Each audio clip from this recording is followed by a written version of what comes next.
안녕하세요. 시청자 여러분을 위한 건강솔루션 TV닥터 처방전입니다. 오늘의 건강 주제, 유방암 항암제의 종류, 부작용과 치료입니다. 유방암의 날을 잇는 10월을 맞이해서 유방암과 관련된 주제로 특집 방송 이어가 보겠습니다. 외과 전문의 고병균 선생님 모시고 자세하게 이야기 나눠보겠습니다. 어서 오세요. 네, 안녕하세요. 외과 전문의 고병균입니다. 반갑습니다. 네, 반갑습니다, 선생님. 먼저 이 유방암 환자들에게 이루어지는 치료 중에 이 항암 치료가 제일 대표적일 것 같은데 이걸 어떻게 이해를 하면 좋을까요? 그 항암 치료, 즉 항암 화학요법은 항암제를 사용해서 암세포의 성장을 억제하거나 제거하는 치료 방법입니다. 수술이나 방사선 치료가 특정 부위에 국한된 종양을 직접 제거하는 국소 치료라면 이 항암 치료는 눈에 보이지 않게 전신에 퍼져 있을 수 있는 암세포까지 함께 치료하는 전신적 치료법이라는 점에서 차이가 있겠습니다. 그렇군요. 항암 치료는 어떻게 진행되는지도 궁금한데요. 환자의 상태 등 당연히 고려해야 할 부분들이 있겠죠? 네, 당연합니다. 유방암 항암 치료는 환자의 상태에 따라 시점과 목적이 조금씩 달라집니다. 먼저 수술 전에 시행하는 선행 항암요법은 종양의 크기를 줄여서 수술을 더 수월하게 하고 숨어 있을지 모르는 암세포까지 줄여서 재발 위험을 낮추는 데 도움이 됩니다. 수술 이후에는 보조 항암요법을 진행하기도 하는데 이는 눈에 보이지 않는 미세한 암세포를 없애서 재발을 예방하고 완치율을 높이기를 위한 치료입니다. 네. 또 암이 다른 장기로 이미 퍼진 전이성 유방암의 경우에는 부재 항암요법을 통해서 증상을 완화하고 생존 기간을 연장하는 데 초점을 맞추게 됩니다. 즉 항암 치료는 수술 전후 그리고 전이성 단계 등 환자의 상황에 따라서 각각 다른 시점의 필요에 맞게 시행되는 치료라고 이해하시면 됩니다.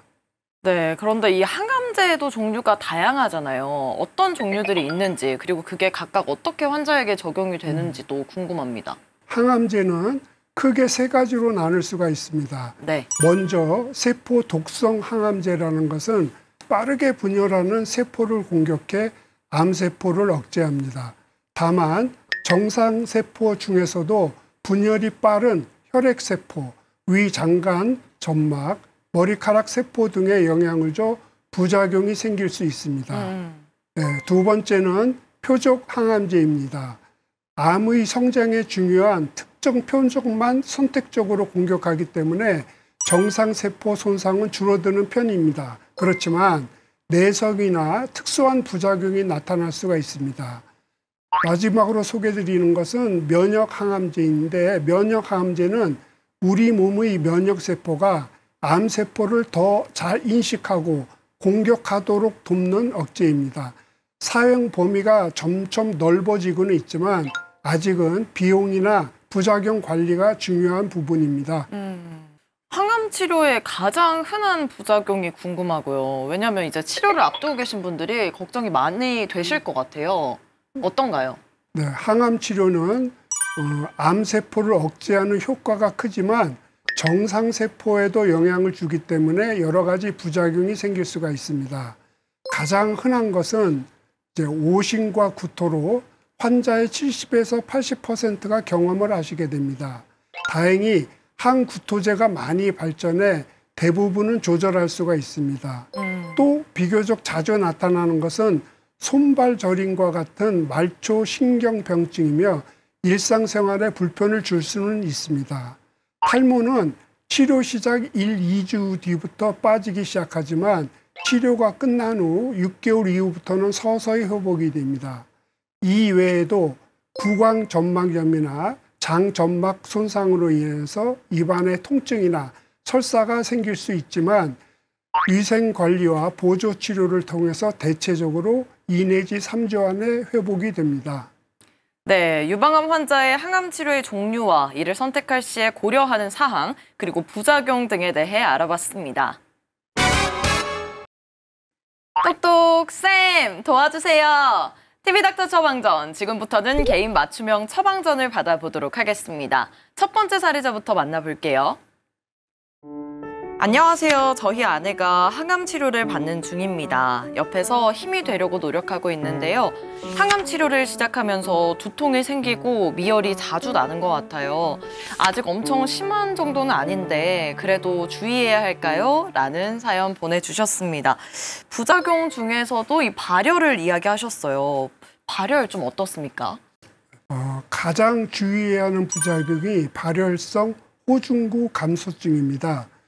이 항암 치료로 면역을 담당하는 백혈구 수치가 떨어지면은 감염 위험이 커지는데 이때 38도 이상의 열이 나면 응급 상황일 수가 있습니다. 반드시 지체하지 말고 병원에 오셔야 하며 필요하면 백혈구를 늘려주는 치료를 받게 됩니다. 항암 치료의 부작용은 다양하지만 대부분은 미리 알고 대비하면 충분히 관리할 수가 있습니다. 중요한 것은 증상을 혼자 참지 말고 넘기지 말고 의료진과 바로 상의하는 것입니다. 그렇군요. 항암 치료 시작 후에 몸에 이상 반응이 나타났다면 신속하게 의료진과 반드시 상의해 주시길 바랍니다. 그럼 두 번째 사연 만나볼게요. 안녕하세요. 저희 엄마가 항암 치료를 앞두고 계셔요. 많이 걱정되시는지 식사도 잘 못하시고 기력이 없으십니다. 부작용도 걱정이 되신데요. 항암 치료 말고는 다른 치료는 없나요? 라는 사연 보내주셨는데 이 유방암 환자라면 항암 치료를 반드시 받아야 하는 걸까요? 모든 유방암 환자가 항암 치료를 꼭 받아야 하는 것은 아닙니다. 항암 치료 여부는 환자의 상태를 종합적으로 고려해 결정합니다. 첫째, 암의 진행 정도입니다. 종양이 크거나 임부절 전이가 있는 경우에는 항암 치료가 필요할 수 있습니다. 둘째, 암의 특성입니다. 같은 유방암이라도 호르몬 수용체가 양성인지 허투 단백질이 발현되어 있는지에 따라서 치료 방법이 달라집니다. 셋째는 환자의 나이와 건강 상태도 중요한 요소입니다. 이처럼 항암 치료는 무조건이 아니라 암의 진행 상황과 암세포의 성질, 환자의 건강 상태를 종합적으로 고려해 결정하게 됩니다. 네, 모든 환자에게 항암 치료가 이루어지는 것은 아니라고 합니다. 걱정은 살짝 내려놓으시고요. 전문의와의 상담을 통해서 알맞은 치료 방법 선택하시길 바랄게요. TV닥터 처방전, 유방암 항암제의 종류, 부작용과 치료에 대해 알아보고 있습니다. 유방암 항암 치료 이후에 이 부작용에 대한 걱정과 우려가 많아 보입니다. 선생님, 이 부작용을 최소화할 수 있는 방법 없을까요? 항암 치료 중에는 일상 속의 관리가 매우 중요합니다. 먼저 식단을 균형 있게 유지해야 됩니다. 신선한 과일과 채소, 단백질이 풍부한 음식을 섭취하게 되면 면역력을 지킬 수 있고 치료 효과를 높일 수가 있습니다.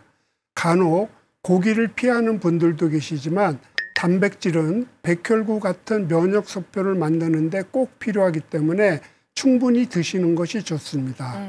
또한 가벼운 운동은 체력을 유지하고 스트레스를 줄이는 데 효과적입니다. 무리하지 않는 걷기나 스트레칭만으로도 면역력 강화에 도움이 됩니다. 네. 여기에 충분한 휴식과 규칙적인 수면을 더하게 되면 피로와 스트레스를 줄이고 부작용도 완화할 수가 있습니다. 네, 유방암의 이 항암 치료는 환자는 물론 보호자에게도 힘든 결정이자 과정이 될 텐데요. 여기서 이 보호자는 어떤 자세를 가지는 게 가장 좋을까요? 네. 항암 치료를 받는 환자의 보호자는 환자의 가장 든든한 동반자이자 지지자입니다. 네. 환자의 말을 경청하시고 공감하며 정서적인 지지를 아끼지 않는 것이 중요하다고 말씀드릴 수가 있습니다. 환자가 느끼는 불안감이나 두려움을 솔직하게 표현할 수 있는 안전한 공간을 만들어 주시고 긍정적인 생각과 희망을 붙돋아 주시면 좋습니다. 또한 항암 치료 과정에서 발생할 수 있는 구역질, 피로감 등 다양한 부작용에 대해 미리 학습하고 대비하여 환자가 겪는 불편함을 최소화하고 일상생활을 돕는 실질적인 지원을 제공해야만 합니다. 네. 무엇보다도 보호자 스스로도 지치지 않도록 자신의 건강과 심리적 안녕을 돌보는 것이 장기적인 관점에서는 매우 중요합니다. 네, 알겠습니다. 유방암 항암제 종류, 부작용과 치료와 관련해서 꼭 기억해야 할 처방전 정리해 드릴게요.